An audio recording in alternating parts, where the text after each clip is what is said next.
pagi ini pun saya mau warm up dulu. Haleluya. Mana tahu nanti ada lagu-lagu kita boleh naikkan. Sangat tertib pujian penyembahan kita hari ini. Mari kita lihat dalam 1 Korintus bab yang keempat. Saya menyambung apa yang belum selesaikan dikhotbahkan minggu yang lalu dalam seri khotbah 1 Korintus bab yang keempat dengan tajuk panggilan seorang rasul. The apostolic calling kalau dalam bahasa Inggris, or the call of an apostle. Panggilan seorang rasul. Kenapa tajuk ini penting, saudara? Karena 13 di antara 27 kitab surat perjanjian baru ditulis oleh Paulus yang dipanggil sebagai rasul, apostle. Dan dia dipanggil khususnya sebagai rasul kepada seluruh bangsa-bangsa. Termasuk kalau kita katakan kita anak-anak rohani dari perjanjian baru sampai hari ini. Seolah-olah firman Tuhan yang ditulis oleh Rasul Paulus disampaikan kepada kita. Sebab kita adalah bangsa-bangsa, bukan orang Yahudi. Saudara, mari kita lihat ada 3 tema utama hari ini. Pertama, persyaratan atau apakah itu seorang rasul. Who or what is an apostle. Kedua, authority dan hak seorang rasul.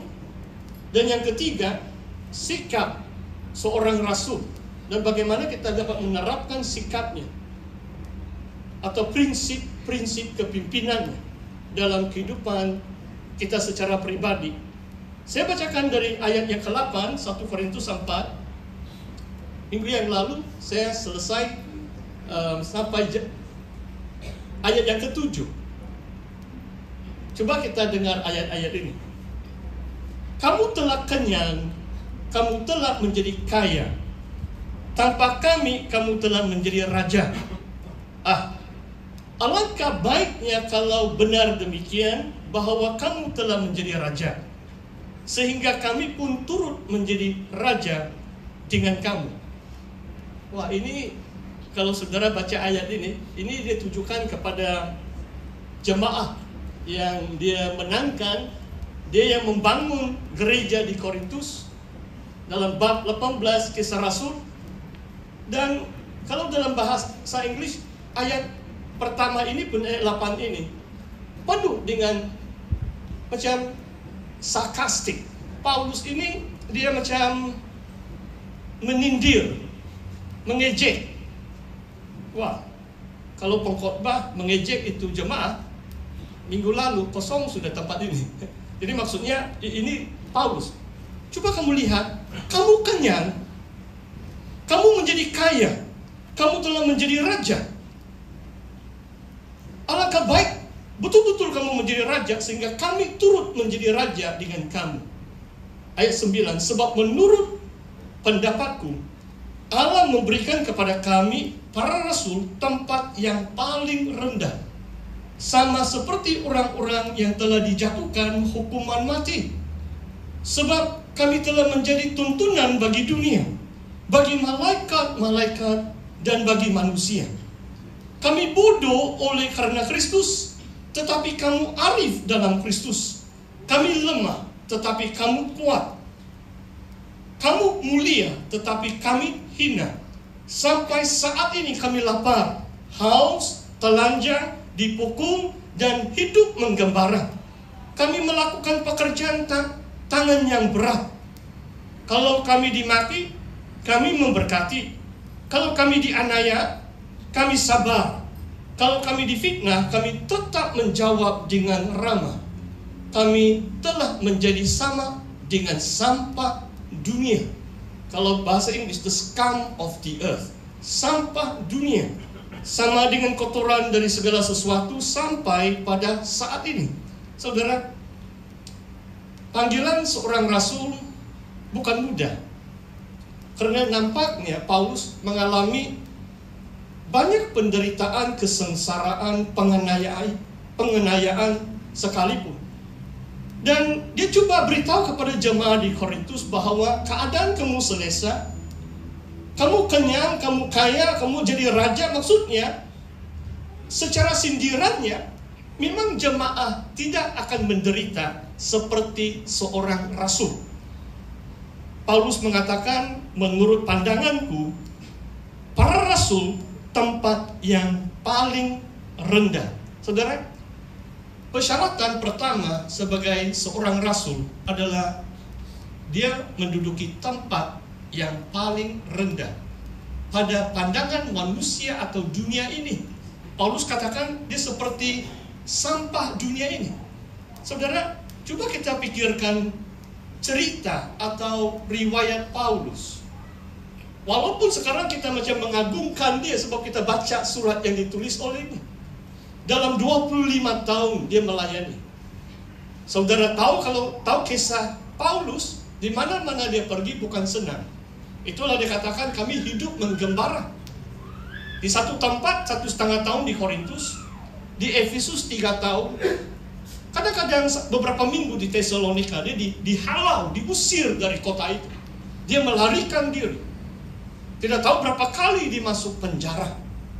2 kali dia disebut 39 kali oleh pihak berkuasa di sinagog, rumah ibadah. Kalau saya tulis semua persyaratan rasul kepada semua pastor-pastor, tidak tahu siapa yang berani tanda tangan. Kamu mau jadi hamba Tuhan kalau melalui semua itu. Tapi saya rasa syukur juga sebab bukan semua orang dipanggil sebagai rasul. Itu yang tujuan perkongsian saya hari ini, supaya kita lihat siapa itu rasul.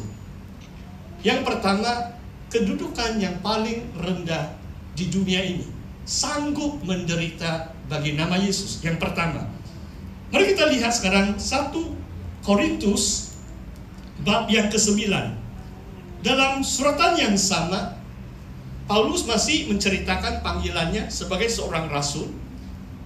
Mungkin saya belum lagi terangkan ini perkataan, sebab kadang-kadang saya pikir semua orang mengerti ini perkataan. Kalau apostolos, dalam bahasa Yunani dia adalah, perkataan ini bukan terlalu canggih, ini rasul. Apostolos maksudnya diutus. Kalau dalam konteks Alkitab, rasul-rasul ini adalah hamba-hamba Tuhan yang dipilih khusus oleh Tuhan Yesus. Tuhan Yesus memanggil mereka secara khusus dan mengutus mereka. Mereka dilantik sebagai rasul oleh Tuhan Yesus. Bab 9 ayat 1. Bukankah aku orang merdeka? Bukankah aku rasul? Bukankah aku telah melihat Yesus, Tuhan kita? Bukankah kamu adalah buah pekerjaanku dalam Tuhan? Kelayakan yang kedua, saudara, sebagai seorang rasul adalah dia telah melihat Yesus. Ada 5 persyaratan sebagai rasul. Sanggup menderita. Yang kedua, telah melihat Yesus. Dalam kisah rasul 3 kali diceritakan oleh saudara Lukas bahwa Paulus ada pertemuan bersemuka dengan Tuhan Yesus 3 kali.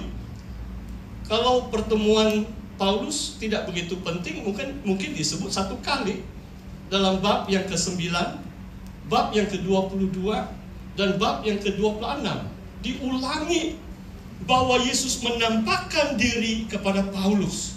Tujuan kisah rasul yang ditulis oleh Lukas adalah supaya jemaah-jemaah di seluruh bangsa percaya akan apa yang ditulis oleh Paulus di dalam surat-suratnya. Saudara, waktu Paulus masih hidup dan melayani, tidak semua orang terima apa yang dia sampaikan. Surat-surat yang ditulis pun bukan semua orang menerimanya, termasuk jemaat-jemaat yang diinjilinya, seperti Korintus. Korintus pun hampir dekat menolak Paulus. Galatia pun, kalau saudara membaca Galatia yang diinjili oleh Paulus, juga mau dekat menolaknya karena mereka percaya kepada ajaran orang Yahudi yang menekankan penyunatan. Dekat Paulus ditolak oleh gereja di daerah Galatia. Saudara, yang ketiga, bukankah kamu buat pekerjaan aku dalam Tuhan. Kalau dipanggil sebagai rasul, Tuhan memakai rasul ini untuk bukan saja menginjili, tetapi menanam gereja-gereja. Kalau penginjil itu hanya membawa orang mengenal Tuhan, ya. Tetapi rasul ini lain. Itulah Paulus, bukan kalau dia tidak diusir dari kota itu, dia akan menetap di situ untuk beberapa waktu. Kenapa Paulus menetap di kota Korintus selama 18 bulan? Sebab dia mengajar jemaat yang dia sudah injili, dia melatih pemimpin, dia melantik penetua. So perlu masakan 3 tahun di kota Efesus. Dia melatih orang-orang yang dia diinjil sebelum dia jalan ke tempat yang lain. Gereja-gereja lokal terbentuk oleh pekerjaan seorang rasul. Wah saudara, pastor hari ini susah mau kongsikan bahagian firman Tuhan ini, sebab mungkin 99% saya tidak mengalami apa yang Paulus alami. Karena Paulus dipanggil sebagai rasul, dan tidak begitu ramai hamba-hamba Tuhan hari ini dipanggil seperti rasul Paulus. Yang keempat saudara, 2 Korintus 12 ayat yang ke-12. Poin yang pertama tentang kelayakan seorang rasul, supaya saudara faham. Menurut firman Tuhan, inilah 5 persyaratan. Yang pertama, sanggup menderita sampai masuk penjara, disesah, dipukul, hidup lapar, menggembara. Beberapa kali dia karam laut, sepanjang hari dia di laut, tapi dia hidup juga oleh kuasa Tuhan. 2 Korintus 12 ayat 12. Tanda-tanda seorang rasul telah diperlihatkan di tengah-tengah kamu dengan segala kesabaran melalui tanda-tanda mukjizat, dan kuasa. 3 kalimat yang digunakan pakai mengenai kuasa seorang rasul. Seorang rasul dapat melakukan tanda-tanda, mukjizat, dan kuasa. Wah, luar biasa. Paulus pernah membangkitkan orang dari maut seperti Petrus, sebab Petrus pun rasul kan. Paulus pernah menyembuhkan orang yang sakit seperti Petrus. Dia menyembuhkan orang yang lumpuh di bait suci, sebab Petrus pun rasul. Luar biasa. Seorang rasul mesti mempunyai tanda-tanda, kuasa dan mukjizat. Kalau dibanding dengan nabi, Yohanes Pembaptis itu nabi itu dalam perjanjian baru nomor 2. Nanti saya akan tunjukkan firman Tuhan. Nabi itu memang berkuasa, cuma kadang-kadang nabi itu tidak disertai, pelayanan nabi itu tidak disertai dengan tanda-tanda mukjizat. Yohanes Pembaptis berkhotbah, memberitakan Injil Kerajaan Sorga, tetapi dia tiada tanda. 1 tahun dipancung kepala, dia mati karena menegur si raja waktu itu, dan dia mati. Tetapi Yohanes Pembaptis selaku nabi, tidak ada mukjizat, tidak ada tanda, tidak ada kuasa-kuasa dinyatakan oleh Yohanes Pembaptis. Saudara, ini yang keempat. Yang pertama, sanggup menderita. Yang kedua, telah melihat Yesus face to face. Yang ketiga, telah menanam gereja lokal. Yang keempat, memiliki tanda-tanda mukjizat. Dan yang kelima dan terakhir, dalam surat Efesus bab yang ketiga, rahasia-rahasia dalam ayat yang kelima, Efesus 3 ayat 5. Terima kasih dengan multimedia, banyak ayat firman Tuhan hari ini. Cuma yang saya mau katakan di sini, rahasia apa yang tidak diberitahukan kepada anak-anak manusia, tetapi sekarang dinyatakan dalam roh kepada rasul-rasul dan nabi-nabi